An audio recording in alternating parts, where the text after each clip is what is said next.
Hello guys and welcome back to another Xiao ban Ekko game review, and this one's called Ekko Fountain Pentakill. I guess he probably gets like the last kill in the fountain. I guess we'll see. Let's just get into it. As per usual, he's Astro fed in this clip here.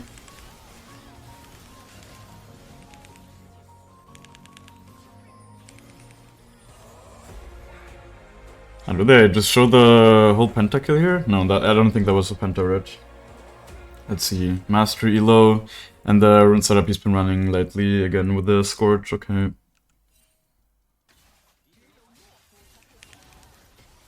E-start, I mean in this case he really had to. Okay, that's weird though, then, like, no, because... Wait, you can't proc the passive with your Q when Pantheon E's? I'm pretty sure you can't, because I always thought you can, but then, like, a bunch of times it happened where it wasn't possible, and then, like, people told me, yeah, that's fine, that's how it should work, but clearly you can proc it with your auto attacks. Is it because the auto attacks are, like, a targeted ability? Or like, the auto attacks are targeted, and the ability, of course, is not? Man, Korean server level 1s, or the Chinese server, it's basically the same thing, they both just run at level 1, I guess. So funny. I mean, Ekko E level 1 is not even bad. I've noticed in like in a lot of these games, Camille still around mid, I guess. It feels like Ekko can win a lot of these 1v1s just with the E in the early, or like these trades. The E damage is not bad at all. And then for some, like most champs just have struggle quite hard trading back, I guess. And actually with Ekko you oftentimes don't even want to push anyways. And this guy even started E. Yeah, very good trade. You can see that was very good. He buffered his Q here, so it came out even though he was stunned. Like that's what you can often do in these kind of trades. Just be quick with your buffering and then you will get rewarded for it. Yeah, like he's bullying this Pantheon. It's like his cooldowns are so low, doesn't it? But they're not, they're just normal. Yeah, you're probably gonna kill him if this Pantheon missteps. Candidly hovering around. He missed cannon. See. I mean, I don't know if you can kill this guy, you can. See, and like, I'm sure the Pantheon might have had like his E or whatever up here again. But he was just too quick for him, you know? He just flashed on him instantly and there was no time to react. Well played by Loban. Like, Ekko is one of those champs where you can really just be too quick for the enemies with your abilities, and that can overwhelm them. What? Did this guy just not press E again? I mean, well... But I've also had that happen sometimes where like, especially Vladimir's, for example, where they just don't manage to press W or something. Well, okay, he's just a mega fed at this point again. Let's see... How'd yeah,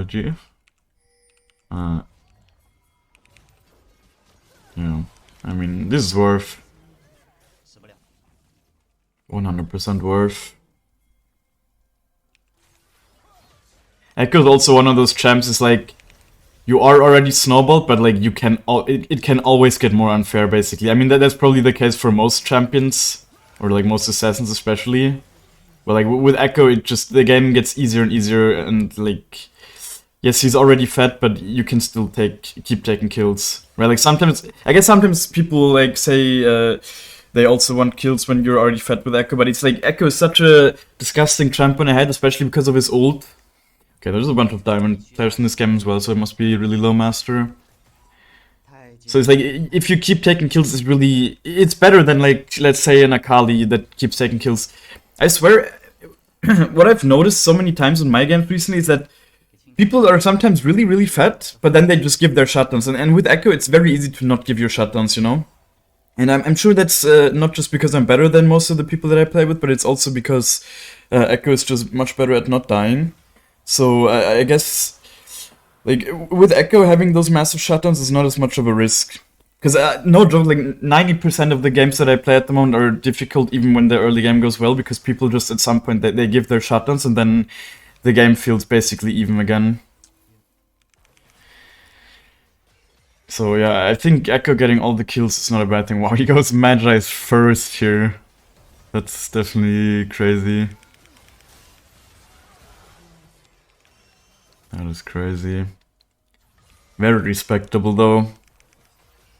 Very, very respectable, I like it. Okay, has a rocket belt plus Magi's at 10 minutes. Dumb. Just gonna proxy it. Yeah, let's see. Like, in my games, the Samira would just run me down now because I took a wave.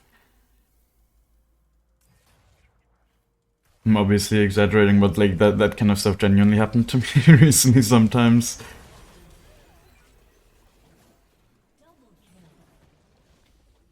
He's just completely taking over the game.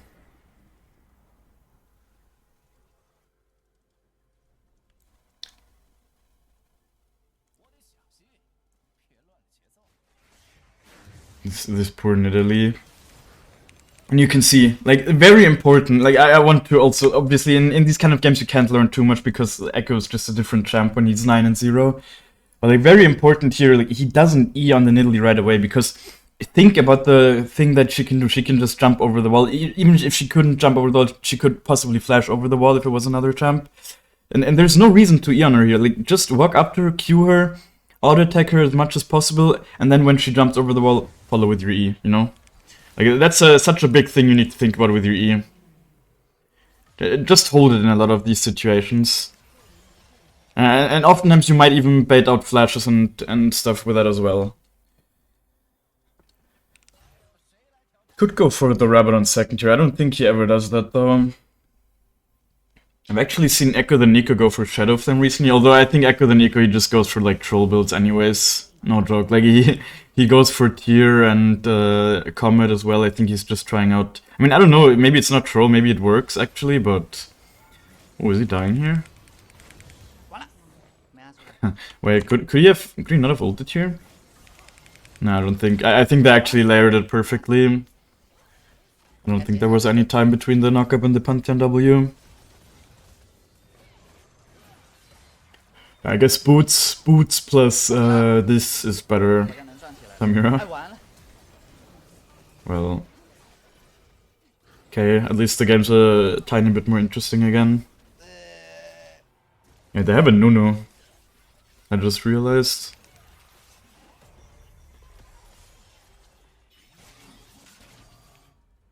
Yon is also level 10. He could kill him, yeah.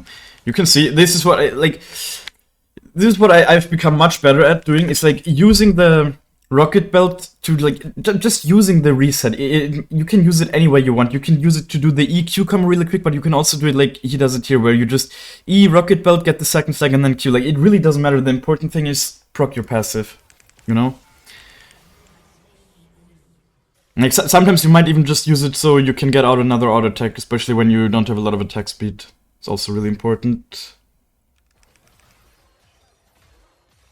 Like, that's probably the most underutilized thing from lower elo Echoes. Let's see if he wins this. He might, I mean...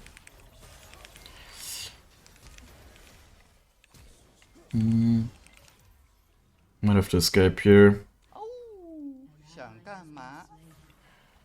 See, could he have played that differently? I feel like he could have done something earlier with his ult. Well, yeah, I'm not sure. Like this thing here where he wastes his rocket belt running away and whatever, and he still gets hit with everything. I feel like he could have just turned on the Nidalee and fought her. And he had his Q up. Let's see. Just like auto attack, Q, rocket belt, proc passive, and then maybe do something with ult. That's what I would have done in this situation. And at this point, he's surely strong enough to basically one-shot her.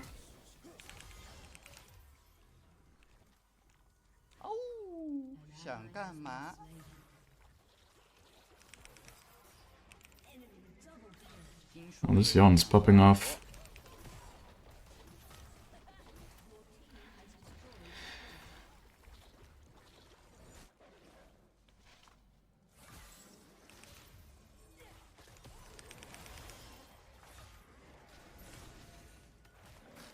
Enemies pulled it back a little bit. I mean, it was like 15-3 or something.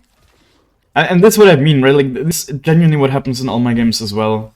I mean, it's still not, like, he's still in a super high, in a super, like, winning position, of course. And especially since all of the gold is on him, or a lot of it, I would not be, like, scared if I was in his position. Like, imagine it's just, like, his teammates that had this gold, and then they gave their gold, and you're not very fat as Ekko here, then it could be a scary game. Oh, wow. Wait, that literally looked like it went through the minion. Oh, we fucked up a little bit here. Wait, I need to see that again. Ah, the minion died. The Pantheon cleared it. Okay. I think he should have just went on the Pantheon here. Could have easily went behind the Pantheon proc passive. Small mistake. Happens. Happens to the best of us.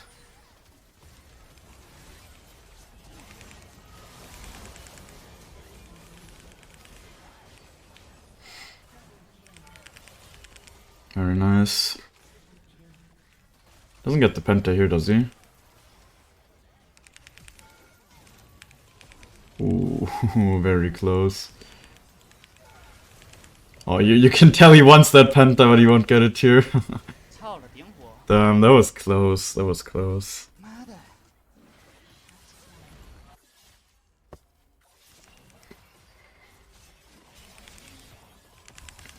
Yeah, man. There's nothing that pleases me so much as killing like a Yon in his E. They always think they're safe and then you just one-shot them. He must not have Hullbreaker yet. Now he has it. Did he have Hull? No way he had Hullbreaker there, right? Like 0%. Yeah, he didn't. Crazy. He actually one-shot him through the bomb plating. I mean, he's 16-3.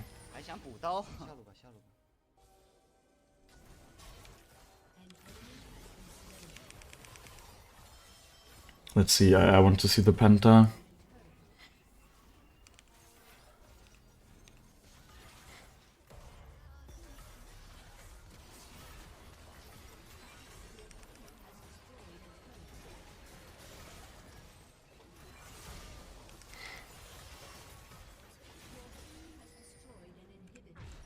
Ooh, I thought he would maybe go for some kind of baseport ult play.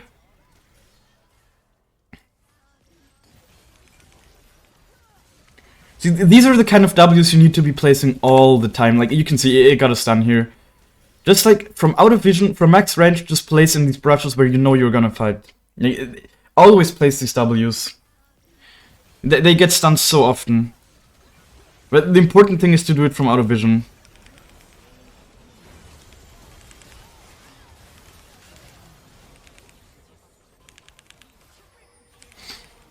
He actually ults back just to be... Wait, did he even get the Penta? I guess the Blitzcrank will respawn and then it still counts as a Penta. Wait, it can be Penta after it says Ace? Really? It doesn't have Rocket Belt.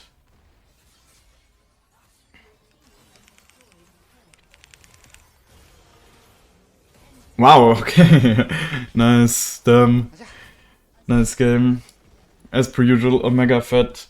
I'm still looking to see some Challenger gameplay again at some point, but it seems like at the moment he's just smurfing on viewers' accounts. Which at least it makes nice highlight videos, so yeah, if you learned something, if you enjoyed the video, be sure to leave a like. And yeah, as per usual, if you have someone that you want me to take a look at, then tell me about them. And yeah, watch the next one. Bye.